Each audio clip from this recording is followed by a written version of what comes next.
Hello and welcome to a new episode of the Blender Developer Sneak Peek. It's the 11th this time. My name is Thomas Beck and today we'll look at 6 brand new features in Blender Trunk. The new handles for color ramps, the plane tracks can now be hidden, the new mask handle types, a bevel factor mapping improvement, the cycles mesh deformation and curve deformation motion blur, and the cycles, smoke and fire support. Yeah, we got fire and smoke support initially in cycles on CPU, and that will be improved much more later on, but it's so awesome I have to show it to you. So there's a lot to see. Let's start. The first thing I'd like to show you is the new color ramps, the color ramp handles to be more specific. Those 3 handles here were never shown before. Normally we had only this thin line here, and that was pretty hard to select, this line here. And with the new Blender we'll have some handles now that make it easier to select in the first row and that show this color, color at this position with this small rectangle. So that will be much better and much easier to select. Let me increase the size a bit so all of you can see that flawlessly. And that is really a welcomed addition from Charlie Jolly and Campbell. So thanks for that. The next thing I have to show you is in the movie clip editor located. It's the functionality to hide the plane track. So when you got a plane track here, like I have here, then you can hide it with H. Just hit H on the keyboard, and if you are hitting Alt and H, then it's showing up again. And by the way, this is a reel from a very cool studio, Ofni VFX, I hope I pronounced it right, that is making many things with Blender, and they created a very cool reel. And in this reel there is this sequence that I abused for this demo. So sorry for that, but definitely check out the studio, it's really cool. So that is the first thing, and the second thing is to insert a new mask like this, and then you'll see immediately, hey, they were differently formed before.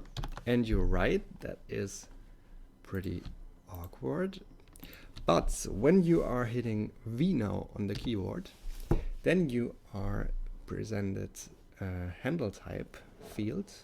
And with this handle type, you could, for example, say, okay, let all those handles be aligned. And then you could easily use them as you would use them in the F-curve editor.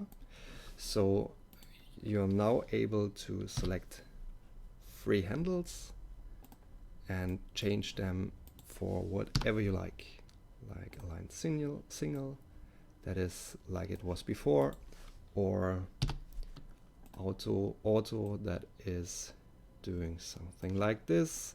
So you got the same possibilities like in the F-curves, and that helps especially when you need more details in one position and less details and in other positions. So that is really cool and a welcomed addition from Sergey.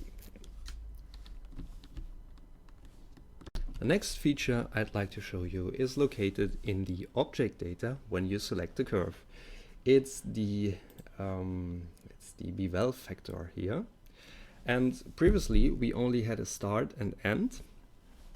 And for all of you that don't know this feature, just select the curve like this E here, then and insert another Bezier circle or something else, like because you're using it as a profile later on, and then enter this object in this box.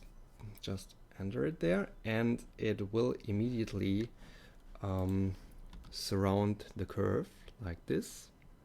And when you are increasing or decreasing this original object, then the surroundings are getting bigger or smaller. And when you are using the start and end value, then you could easily dissolve this curve or let it appear. So that is the basic functionality, and resolution, that this option that is selected here was available before automatically, so we didn't have to check that. But with this new version, we got several new features like spline or segments, and I would like to show you first what the problem with resolution was. When you are animating this, then you're seeing at the E, especially in this part, that it's very fast, very slow at the beginning, and then very fast. Even though I set the interpolation type from this F curve to linear, so we should have a linear progression. But that is due to the segments, to the resolution that this curve has. And when you decrease the resolution, then you'll see it even better. So let me decrease it like this. And then you see, okay, all these segments, the preview resolution are until then. And then it is very fast. So there is a new spline option now. And with this spline option, it's possible to make it even like this. And that is very cool when you got handwriting or other types of curves that you like to animate, and I would definitely vote for checking this out. The other option that is here, the segments option, is a bit buggy at the moment, so I won't tell you how to use that, but basically it's like it's mapping the bevel factor to the length of a segment and to the number of subdivisions of this segment. And that should work flawlessly too, but it is a bit buggy at the moment. So let's just progress to the next feature, and that is cycles, mesh deformation, and curve deformation motion blur. Deformation motion blur is very easy. Like, you got a shape key on this cube that is doing something like this, nothing fancy. And yet now let's look at what cycles is doing when I'm disabling the motion blur. Then it's just rendering it as it is. But when I enable motion blur like this, then it's blurring the edges here. So that is a really cool option that is making it more realistic for all kinds of stuff. And when you got some options that won't get some motion blur, that you don't like to have some motion blur, then just use this checkbox here and this checkbox here, or increase the quality of the motion blur by increasing the number of steps.